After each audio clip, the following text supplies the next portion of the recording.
Good evening, everyone, and welcome to Continuing Conversations. We would like to begin our program with our land acknowledgement, which we always open with. The land on which we are living is part of the ancient homeland and traditional territory of the Lenni Lenape people. We pay respect to the Lenni Lenape people, past, present, and future, and their continuing presence in their homeland and in the diaspora. We also acknowledge the millions of enslaved Africans and their descendants on whose backs the wealth of this nation was created.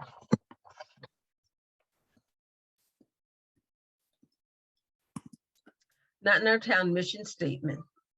Not in Our Town, Princeton is a multiracial, multi-faith group of individuals who stand together for racial justice and inclusive communities. Our focus is to promote the equitable treatment of all and to uncover and confront white supremacy, the system that facilitates the preference, privilege, and power of white people at the expense of non-white people, and pits racial and ethnic groups against each other by upholding hierarchies based on proximity to whiteness. Our goal is to identify and expose the political, economical, cultural systems which have enabled white supremacy to flourish, and to create new structures and policies which will ensure equity and inclusion for all. In our commitment to uncovering the blight of white supremacy on our humanity, we take responsibility to address it and eliminate it in all its forms through intentional actions, starting with ourselves and our communities. Thank you very much. And I will now turn our program over to Linda. Good evening, everyone. It's my pleasure to introduce tonight's presenter, Matt Mleczko, who will speak to us about community land trusts. Matt is a doctoral candidate in population studies and social policy and a prize fellow in the social sciences at Princeton University. He primarily studies housing inequality and housing policy, with a particular interest in policies that promote affordable housing and integrated, cohesive communities. His dissertation explores the evolution of residential integration in the 21st century and its connection to zoning and land use policy.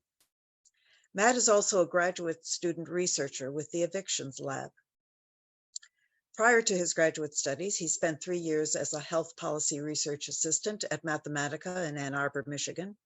He received his BA in economics and political science from the University of Notre Dame in 2015. In addition to his research, Matt is an active participant in Princeton civic life as a member of Princeton Mutual Aid and the Princeton Affordable Housing Board.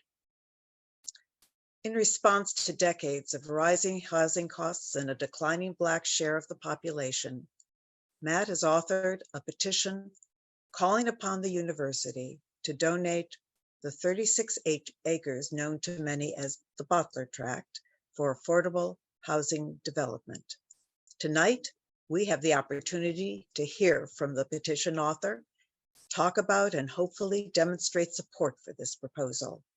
I'm now pleased to introduce Matt.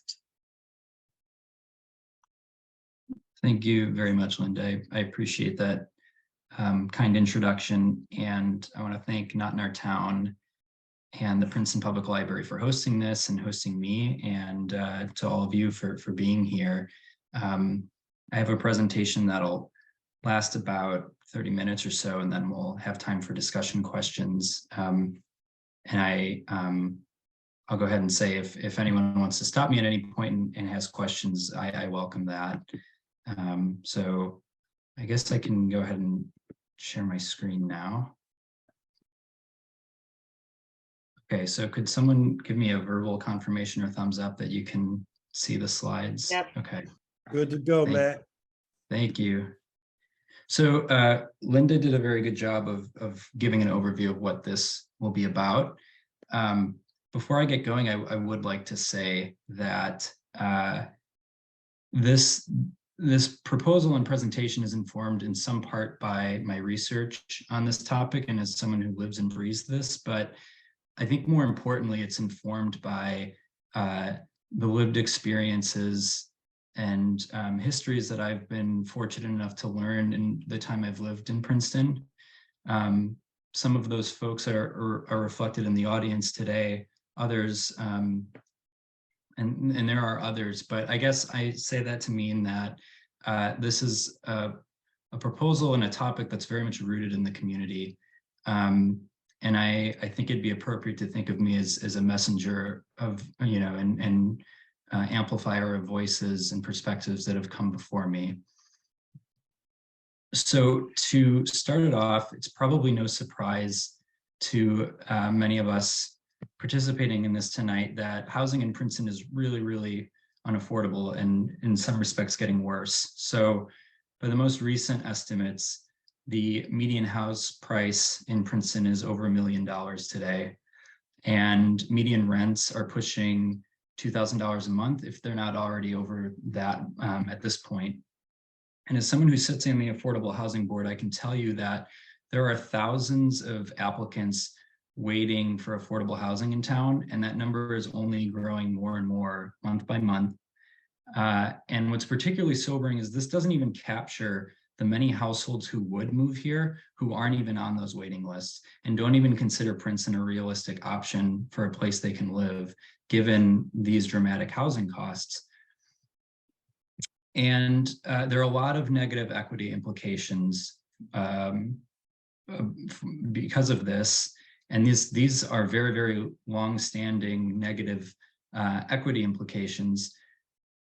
This is a graph of, I'm going to take you through a couple of slides that show the data and just how stark these inequities are, particularly for the Black community in Princeton. So this is a graph of the breakdown of racial and ethnic groups in Princeton over more or less the last 100 years. And what this graph emphasizes really is the decline in the Black share of the population in Princeton. So the total population of Black households in Princeton has been generally declining since its peak in about the 1980s. But if you look at the share of the Black population of Princeton, it's even more stark. So at the turn of the 20th century, Black households made up about a quarter of Princeton's population. Today, that's about 6%.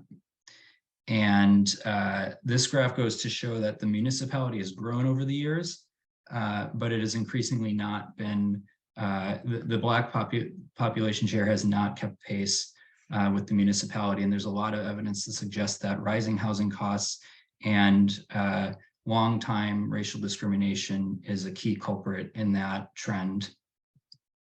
And so, as I alluded to, housing prices over the same time have had a steady increase in Princeton, and that is true for median rents as well, same exact trend over time. And we can go even further in more detail and look at, say, homeownership rates by racial and ethnic groups in Princeton. And a few things should jump out when looking at this slide. So the first is that the white homeownership rate has always been the highest, has been above average, and the gaps between the white homeowners and other groups really reflects a lot of federal racist housing policy over the decades that I'll get into in the next few slides. But what's also obvious about this graph is just how much how the Black homeownership rate has not kept pace, and at this point is the only group in Princeton whose rate is actually declining over time. The Black homeownership rate has never been above 40% in Princeton, and this graph reflects that. Now, I should say Princeton, the municipality, is not unique in this circumstance. A lot of these same statistics would be true elsewhere, but this emphasizes the point that we are participants in this dramatic and long-standing housing inequity in Princeton, much like other places. And I think this graph is particularly really drives home the intergenerational impacts of these things we're talking about. So this is a graph that that illustrates the share of housing wealth owned by all racial and ethnic groups in Princeton. And you know, a few things jump out. One being just the dominance of white households, you know, owning the vast majority of the share of housing wealth in Princeton, but also the decline amongst Black households and their share of the overall distribution of housing wealth in Princeton. So a lot of these graphs show, no matter which way you look at it, we are staring at some really stark and, you know, in my opinion, unconscionable housing inequities that have been going on for a very long time. Now, just to set the stage a bit more and talk about what policies and practices are behind this. So very important to note that a lot of this can be drawn back to federal policies, particularly racist policies that have their roots in the New Deal, that were encouraged by financial and real estate institutions that have driven things that I think a lot of people on this call are probably familiar with, such as racial covenants, redlining, and so on and so forth. But I also want to note that it's not like a lot of these things are just problems of the past. We are still dealing with local policies that matter quite a bit, and a lot of research has shown this. Things like exclusionary zoning and reluctance to zone for a fair share of affordable housing in municipalities like Princeton matter greatly and are really sort of cementing the effects of these things in the past that we know have made a negative impact, such as redlining. And this isn't just a story about government policies. So major institutions, much like Princeton University, have also contributed to this problem. And I've just highlighted a few things, a few examples of history in which Princeton University has aggravated housing inequities, and particularly for the Black community in Princeton. So in the 1910s, it was widely known, and there were reports circulated amongst university officials as well as town officials that significant portions of the municipality were suffering with poor housing qualities. And that was particularly true for the Black community in the Witherspoon-Jackson neighborhood. And I first learned about this through Catherine Watterson's work in I Hear My People Singing. So the university was aware that it had Black laborers in town who lived in poor housing conditions, and were discussing ways possibly to intervene and to improve the living conditions of its employees. But instead, what happened was the university fired these Black employees and instead hired Greek employees to replace them, and then eventually built a new housing dormitory for these new employees, where the fired Black employees had there was no improvement to their living conditions, and almost certainly their living situations got worse because of their loss of employment. In the 1930s, Palmer Square became a very notable urban renewal project that displaced several Black households who were living in a neighborhood that now is where Palmer Square stands. And even till this day, the university subsidizes mortgages for faculty and senior staff who are almost certainly the least in need of housing assistance.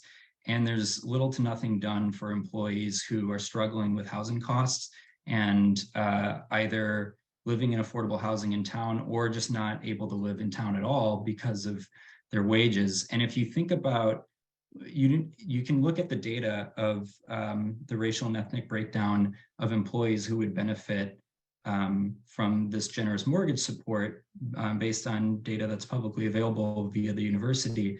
And again, it is cementing the same exact inequities that I opened this talk with.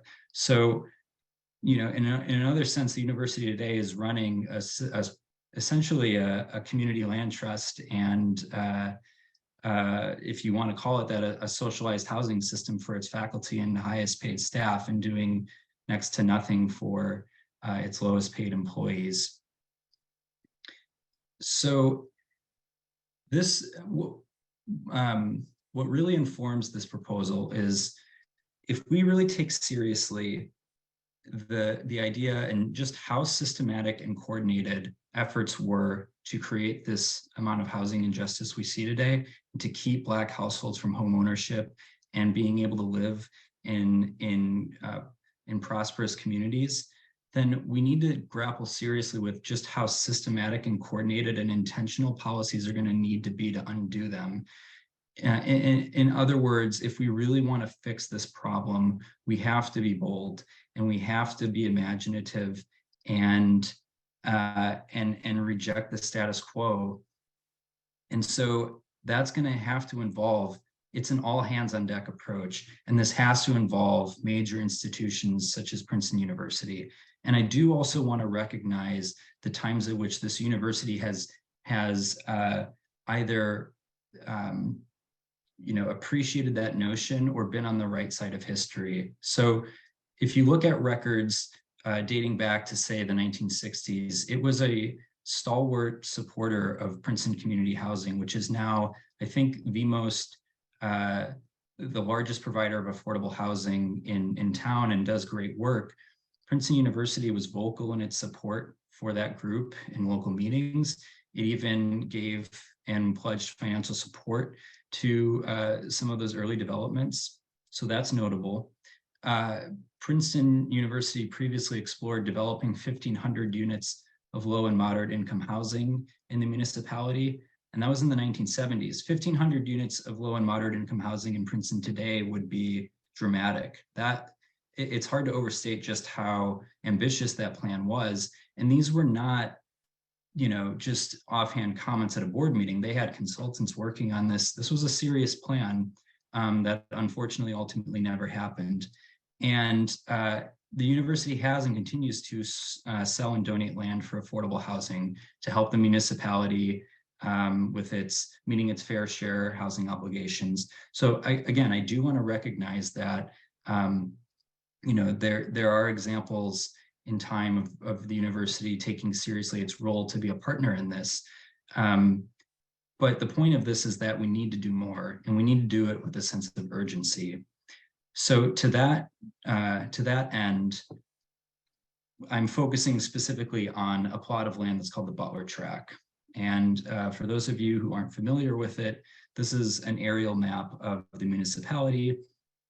And in this red box, I've highlighted the Butler Track. So it's 36 acres of land. And I'll talk about this on the next slide, but right now it's currently sitting vacant. And I just want to emphasize how rare it is for a municipality like Princeton that is in desperate need of affordable housing to have 36 acres of land vacant in the heart of the municipality that also used to have housing on it. This is, in my experience studying this, unheard of. Like, you couldn't gift wrap a better opportunity to planners and affordable housing advocates for a place to build and develop a significant amount of affordable housing. But before I get ahead of myself, this was a 36-acre plot of land that was donated to the university in 1912. And I emphasize it was donated because so much of this land, the university is one of the largest landowners in the area, and so much of the land it owns and its wealth that it has was donated to it. And so I think that's important to keep in mind when we think of how this institution came to hold so much wealth in the first place. But this land wasn't used for much. It was used as a polo field up until 1946. And this is the major breaking point where veterans returning from World War II were enrolling, not just at Princeton University, colleges all over the country because of the GI Bill. And many universities, Princeton University being one of them, were faced with a housing crisis. They had enrolled more students than they could house. And Princeton University knew that the municipality either couldn't house these students or did not have the capacity or will to build enough housing to house them. So it partnered with the Federal Public Housing Authority to build 252 apartments for these returning veterans and their families. And again, other colleges and institutions had done this, Princeton University being one of them. But it is an instance in which the university recognized a housing problem and decided to act. Now, this overwhelmingly benefited white veterans, mostly because the university wasn't admitting Black students at this time. We know there's a wealth of information that shows just how racially disparate and discriminatory the GI Bill was. But point is, at this point in time, Princeton University recognized its role in a developing housing crisis, and it acted. And so part of this is asking the university to reclaim that realization again, but to do it better and to do it in a much more equitable framework. Eventually, this housing became graduate student housing, and it was seen as one of the last few options, affordable options for graduate students and their families. This housing was only supposed to last for about 5 to 10 years, and instead it lasted until 2015. And if you build housing that only lasts 5 to 10 years, it's not the highest of quality. And I think just how high the demand was for that housing shows, again, just how desperately affordable housing affordable housing needs are in this town. That land now sits vacant, and it has been since 2015. The Lakeside graduate apartments were meant to replace the housing that was on the Butler track. So right now, when you pass it, it's overgrown. There's still roads and some infrastructure there, but the university hasn't released any plans about specifically what this land will be what will be on this land moving forward. So in the absence of a plan, this proposal, again, asks the university to be bold, to realize the opportunity of the moment by doing the 3 following things. So the first is that the university should donate this land for affordable housing construction. And given how expensive land is in Princeton, this would be a major contribution to developing a significant amount of affordable housing, one that actually takes seriously just how longstanding and how much we require affordable housing in this municipality to begin with. And as I mentioned, the site is already ideal for development, with most, if not all, of the necessary infrastructure already in place because housing used to exist on this plot of land. But going beyond just donating the land for affordable housing, which would be a very dramatic and bold step to begin with, the university should go even farther, and it should help establish what's called a community land trust that would then own this land. And the reason to do this is it would keep the housing permanently affordable. It would build a community that would then own this land in common. And it would be a very bold model that other universities could follow. So I'm sure many of us here on this call could think of other college towns, other university towns with similar housing dynamics, or other housing problems that their anchor institutions could also help with and partner on. And part of this is recognizing the power of the university's example. If the university were to do this in Princeton, New Jersey, we're talking about, probably a couple hundred housing units that would make a huge difference here. But if you think about if other universities and colleges followed suit, across the country, we could be talking about tens of thousands of housing units that would then not only make differences in their communities, but prove to other governments that bold action is possible and possibly break through the noise and the status quo and the inertia that we see so many times in our housing policy. I don't want to give the impression that colleges and universities can solve the housing crisis on their own. They can't, but they can be a good jumpstart in getting our governments and other institutions to follow suit. And I think they should take that seriously. And finally, and most importantly, given the longstanding inequities that I started this presentation with, and that many of us know and speak about a lot in this community, the university should prioritize Black households and non-faculty, non-senior staff and retirees for this housing. This is a way in which Princeton can be a participant in reparations, in reparative policy, and showing that we can correct the mistakes of the past that we know are well documented in our housing policy, and we can finally start making examples of how to do things better and how to chart a better path forward. So I want to spend the next few slides discussing why community land trust in particular, and why this model matters. So I'll start off with a video from the Grounded Solutions Network that could probably explain it better than I can. So I'll start with this and then end on a few more slides, and hopefully everyone can hear this as I play it.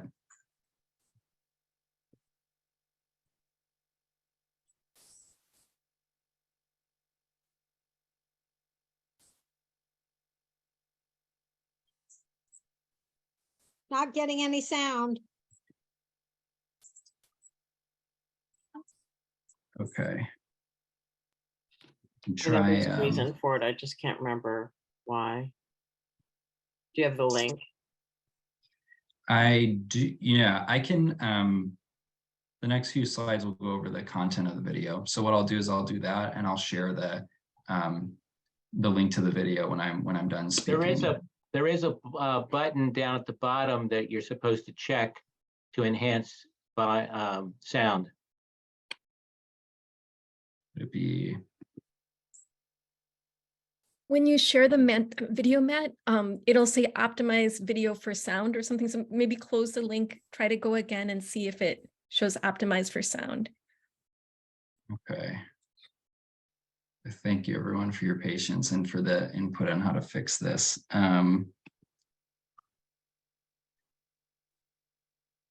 Here, I'll briefly stop sharing my screen. I'll put the chat in the link, or the link in the chat. I apologize for the technical difficulties, but in the interest of keeping this going, I'll move on. I highly recommend watching the video that I just posted, and I'll do my best to summarize it.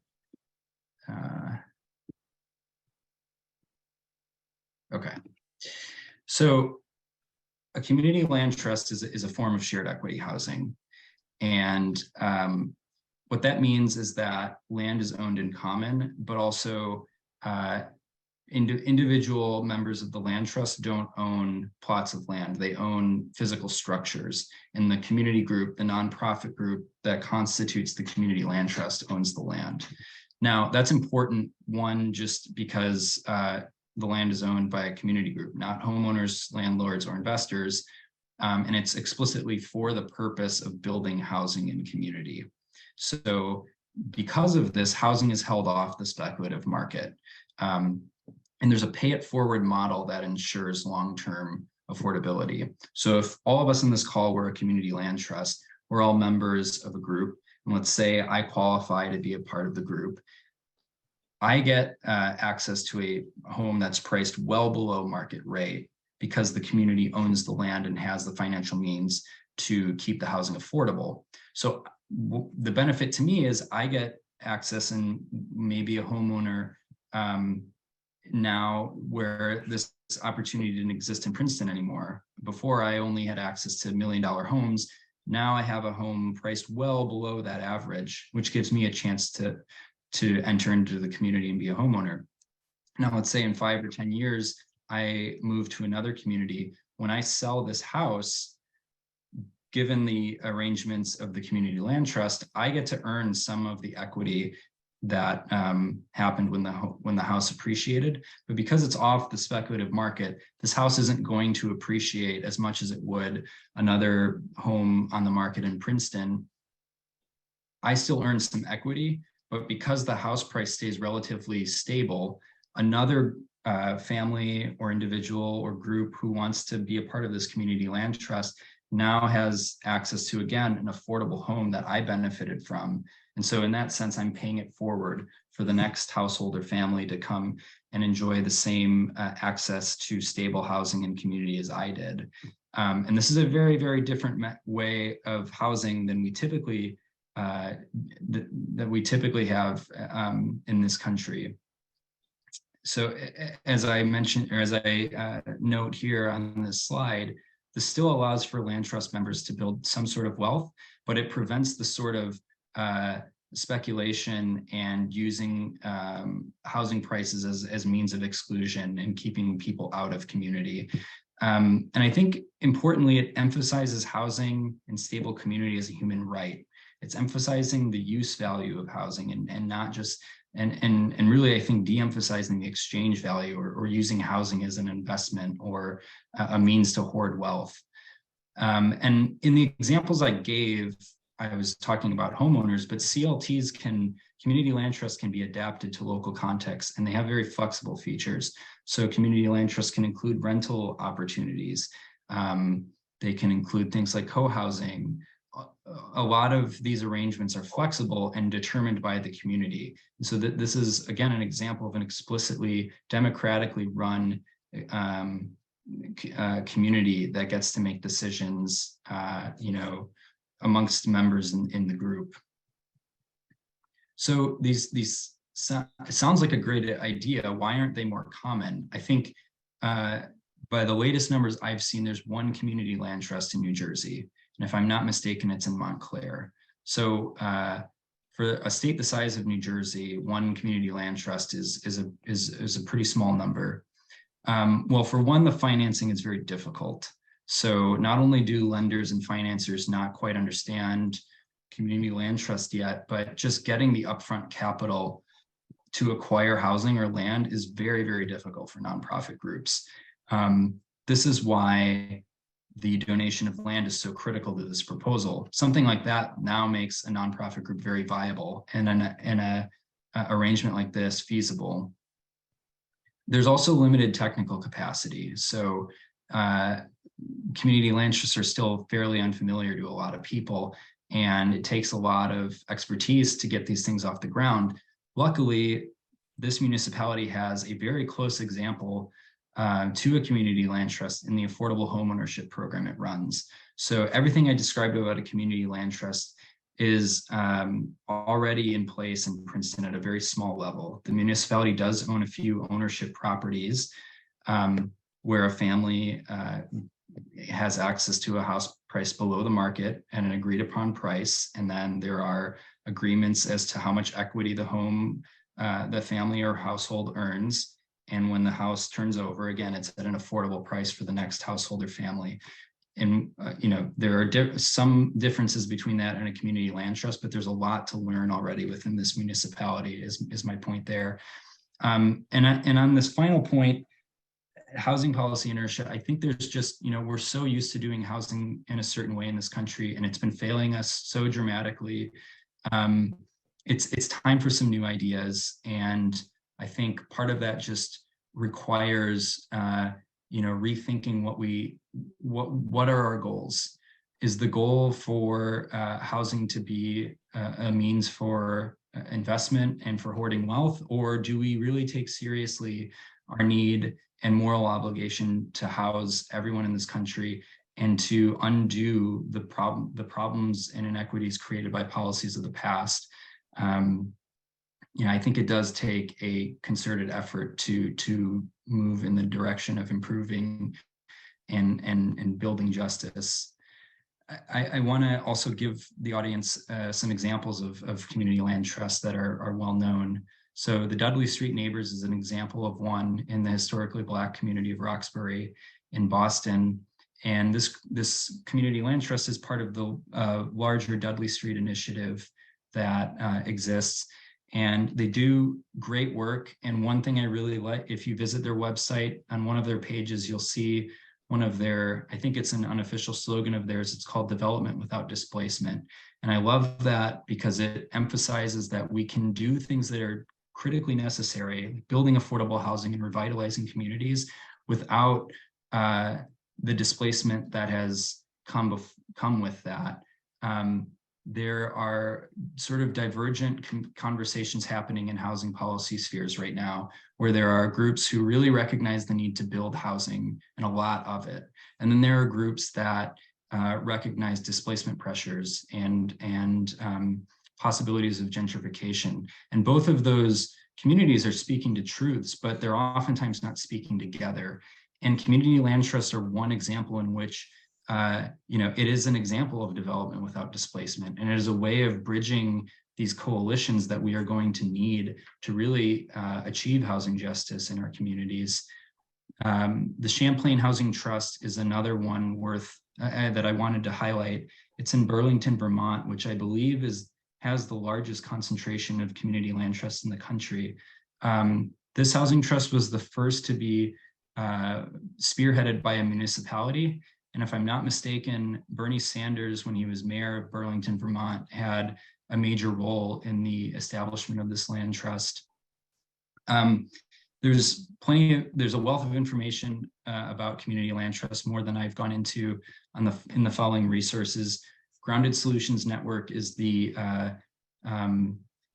resource and the group that put together the video that I had issues playing, but I highly recommend watching it. It's a few minutes and really does a good job of highlighting the promise of community land trust. But there's more resources on their website and on these two other resources as well.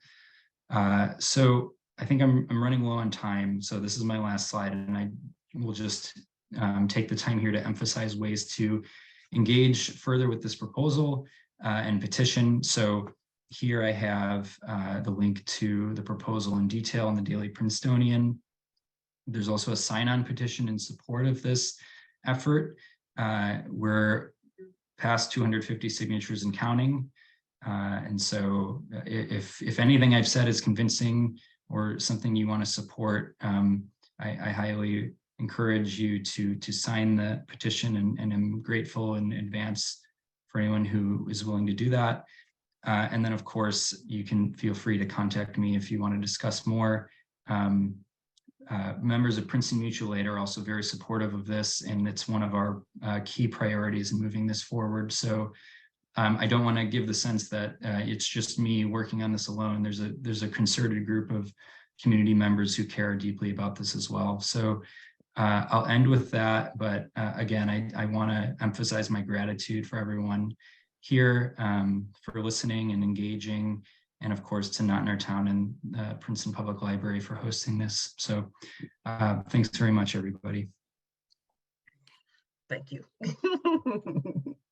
All right, so I gather that there were a lot of questions for Matt, and requests were made to return to the breakout rooms, return to the main space so that we could ask Matt the questions. I'm happy to facilitate, but I think the group is a good enough size. If you want to raise your hand, or just raise your hand through the app, or just go ahead and speak. I think that Mickey, you were the first one to make the request, so do you want to lead off?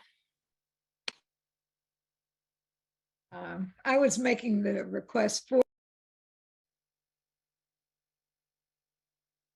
Oh, we lost you. Sorry. I was actually making the request for people in my groups. I don't know if anyone, we had a lot of questions about, about who would pay for, besides what the university's contribution and contributing the land, are we hoping that they would be contributing to the building and questions like that? Mm-hmm. Same here. Okay, well, I can start off by addressing that. I should say I left specific details out of the proposal very intentionally, because I think, should this be a legitimate community effort, those decisions ultimately need to be made by the community who is, negotiating on this and participating in it. So I didn't want to, make this necessarily my proposal or initiative, but yeah, ideally, so the university would be donating the land under this proposal, which right off the bat makes a group that would come and own this land and operate it far more viable and able to acquire other financing. So that's one aspect of it. And the proposal certainly doesn't preclude the university from going even farther and helping because of course the housing is going to cost something, those sorts of things.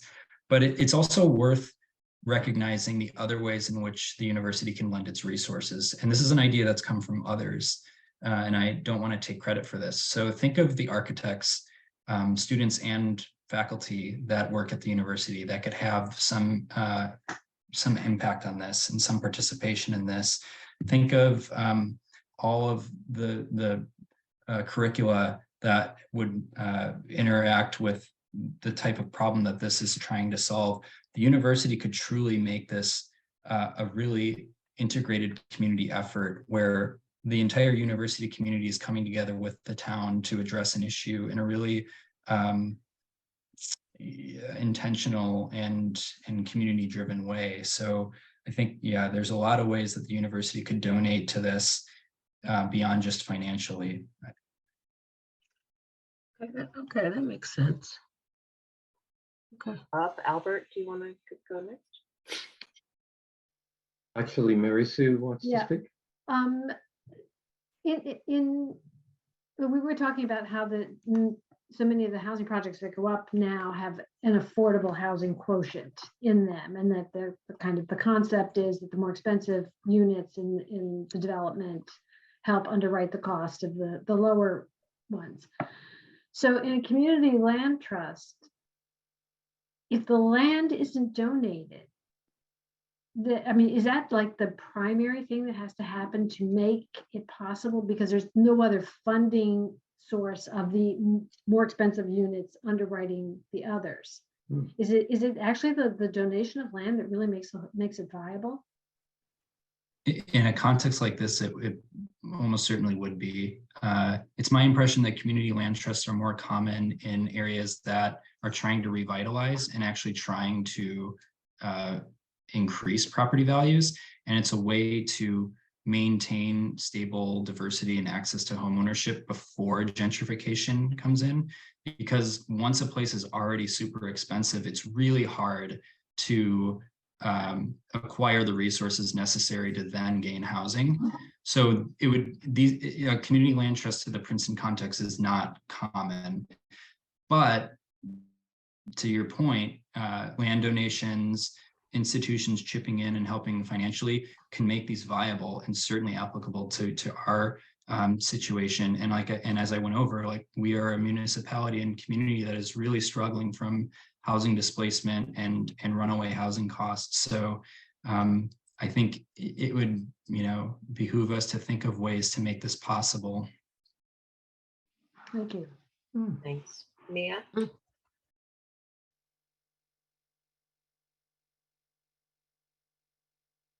Hey, Matt.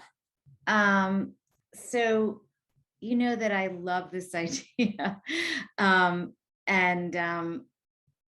But there are some, and I, as I was saying in the group, I do think it falls squarely within, I think it would be, make sense as a form of reparations. But here's my, I have to ask the difficult question. So for example, the university donated the Franklin site. In Princeton, donating the land is just the drop in the bucket. It actually doesn't really get us where we need to go. So we are now looking at people to build, as you know, on the Franklin site, and it costs about $400,000 per unit to build affordable housing. So I'm just wondering who would actually construct that, who would pay to build the housing? Because I could see, so the university did donate the land on the Franklin site, but it's still, it's going to cost about $70 million when all is said and done to build the housing on that site. And that's, depending on how many units there are, but it's definitely far less than 200 units. Just to give another example, on the Thanet site, that land was donated, and there are 80 units of senior affordable housing going up on that site. Land was totally donated by the developer.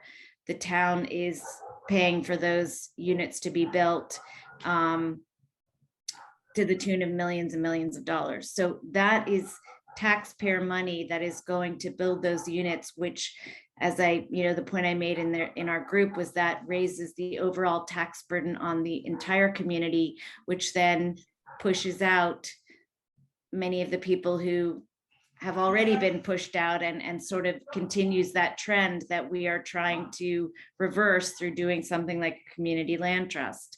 And then the other question I had was in terms of taxes. So, one of the issues, of course, that Princeton is struggling with in complying with its current affordable housing settlement obligation is the concern from the school district, about how they are going to handle educating an influx of new children. And so if it was not clear to me how the tax situation would, how that would translate in terms of money going to the schools. And because that obviously would be a really important part of this. It's not just about where you live, but also,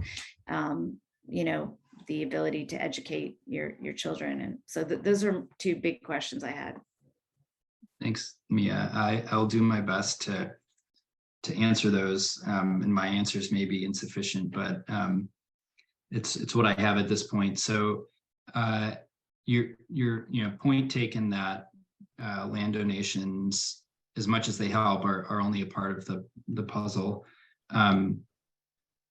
And, as I said to one of the earlier questions, I mean, there's nothing about this proposal that precludes Princeton University from doing more. But beyond that, I emphasize the power of the university's example. If it were to do something like this, that would be a major, major step and turn a lot of heads.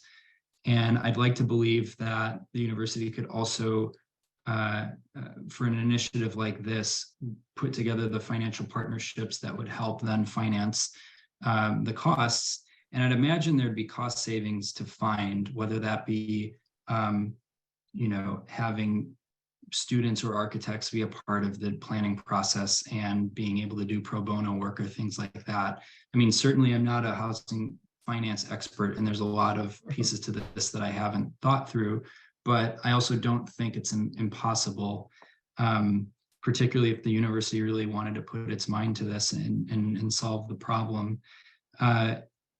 About taxes and impacting that and the broader community, I also hear you that that's a legitimate concern, but part of this is complicated by how housing under a community land trust is assessed differently, and those are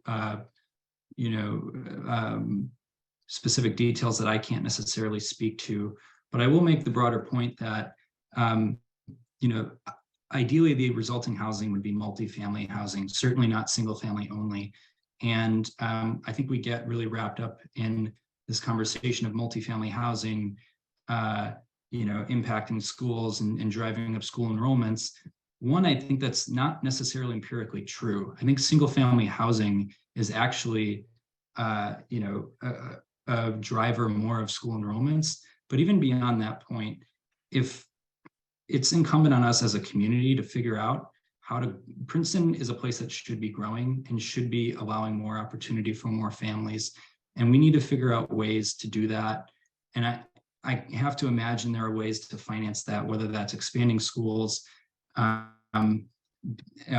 the alternative is keeping people out, we have to find a way, because this ultimately gets down to who we are willing to call our neighbors and how we're willing to grow opportunities for people who want to live here. So I hope that isn't interpreted as punting, but no, Matt, I totally agree with you. And what you're saying is something that I say every day of the week, which is that single family zoning actually produces more school children, and that, that are we going to become a town that keeps children out?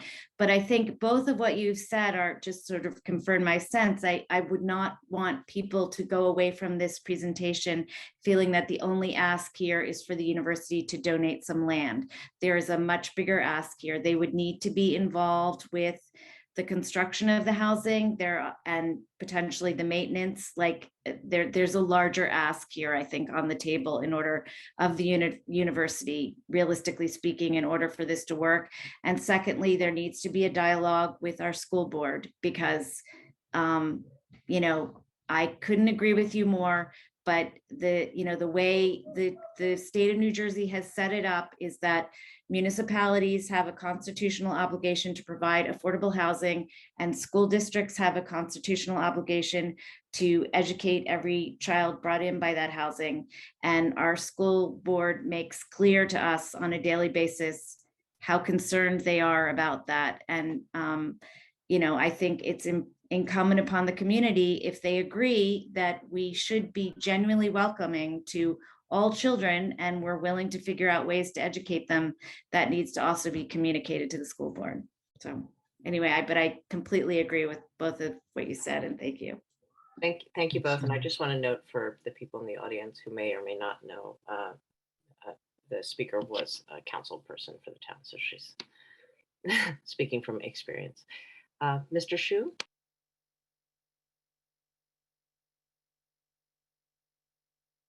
Hi.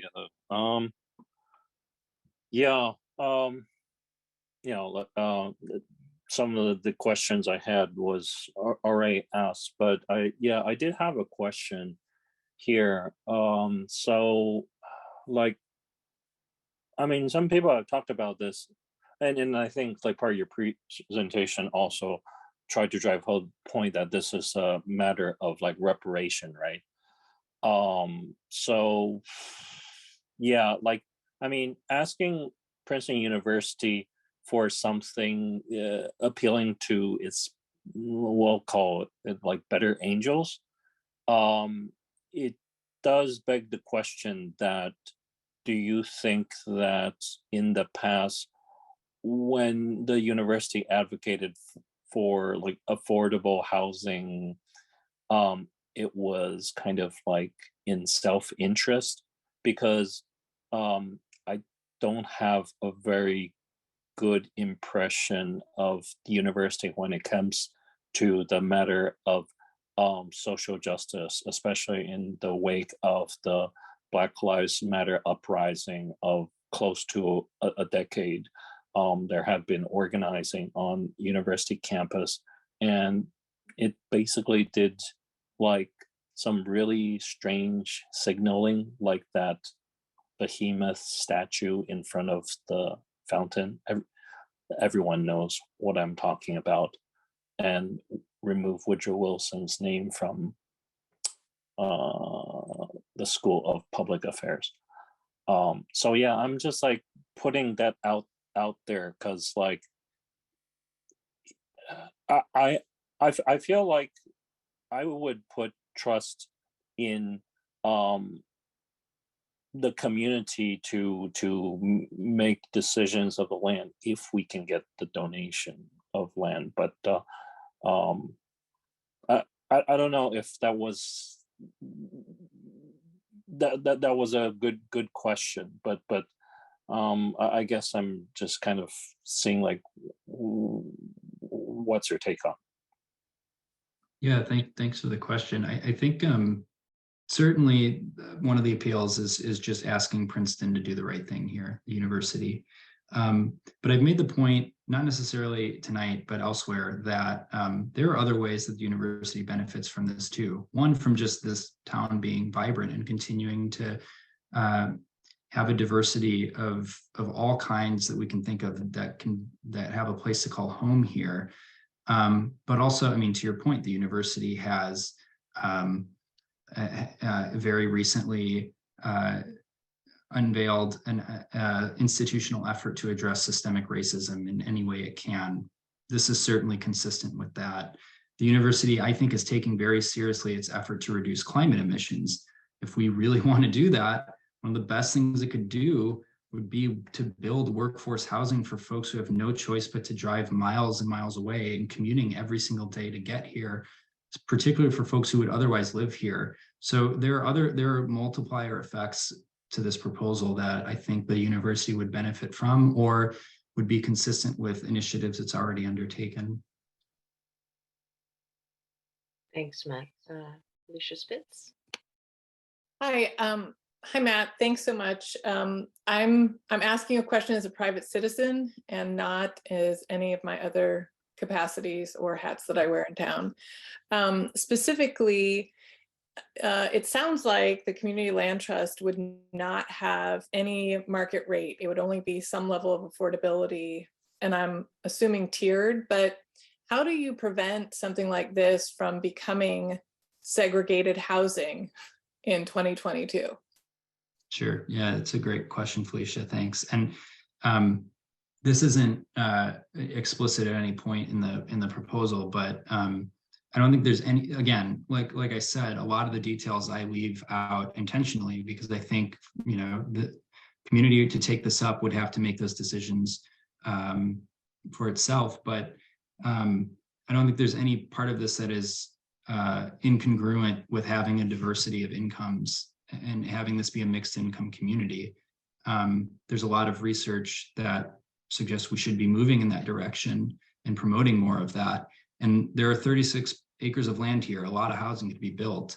The main tier, one of the main tiers of this proposal, that a significant amount of that go to folks who have been disadvantaged for our decades of failure of providing housing for all races and ethnic groups and income levels here. So again, the priority here would be for the folks this presentation has showed has been disadvantaged the most. So Black households in Princeton and university employees who don't benefit from generous housing support from the university.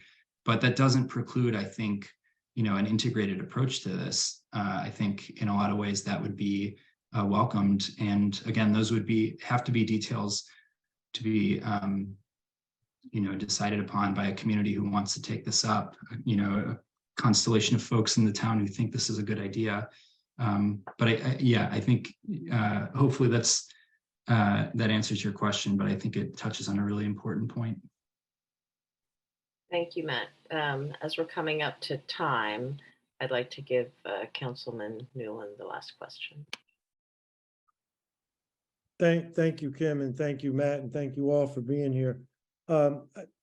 My question centers around market forces, and I don't know if you have all this information at your fingertips tonight, Matt, but how or what shields, and you did just mention mixed use or mixed income, but how or what shields affordable houses from speculative and market forces, while at the same time giving affordable homeowners some level of return on their investment? How is that managed? Yeah, so thanks, Leighton. I glossed over this in the presentation, but the way these community land trusts work is they're arranged through really long-term and cheap ground leases that usually last about 100 years. So it's baked right into the contracts and rules of how these land trusts work, that this housing remains essentially off the market for hundreds of years, and then these leases are renewed. So the housing is explicitly not on the market and therefore below market rate, practically in perpetuity. And the community, like the community land trust, couldn't just decide to sell the land and move. It's built into the way these contracts work. And so members who join into the land trust get these benefit from these below market prices. And then should they leave and return and sell, say, access to the structure they own, again, that sales price is capped to make sure it's affordable for the next household and family that move in. So those are sort of in a very brief amount of time, the way the mechanisms work. It essentially totally subverts how market rate housing typically works, and it's meant to basically permanently guarantee housing affordability. Thank you. I guess my comment would be then that part of the community discussion would have to center really sort of dig down and get into the weeds on the sustainable options and how well built these units would be, from the rip, from the ground up, because maintenance and upkeep and sustainability are going to be important going forward over the life and time of the project. But thank you so much. Certainly. Yeah, Thank you so much, Matt. Appreciate it. sure. Thank you, Leighton. Thank you very much, Matt, for an excellent presentation. Everyone in our group was so excited by your proposal. And I want to thank everyone for taking time out of your evening to be with us here tonight for continuing conversations on race and white privilege. And of course, the continuing means that we'll be gathering again next month. For our conversation on Monday, December 3rd, we'll be hearing from Dr. Gayatri Sethi on the topic cultural humility and community. Here's a brief description of the discussion. In this program, Dr. Sethi will share segments from her book On Belonging on the themes of anti-racism, identity, and belonging. She hopes to share her experience that anti-racism is a practice rooted in cultural humility. We will collectively delve into this notion of cultural humility shared in the book and use reflection prompts, identify new ways to cultivate cultural humility in our community. And together in reflection and conversation, we will build on our anti-racism practices by identifying how to co-create spaces of community and belonging. It should be a really great conversation. And I want to encourage everyone to take what you've learned here in this space tonight into the rest of the spaces of the rest of your life and come back next month with a friend. Thank you again to everyone for coming out to the Princeton Public Library for their continuing partnership. And thank you, Matt, again, for your really exciting proposals. Have a great evening.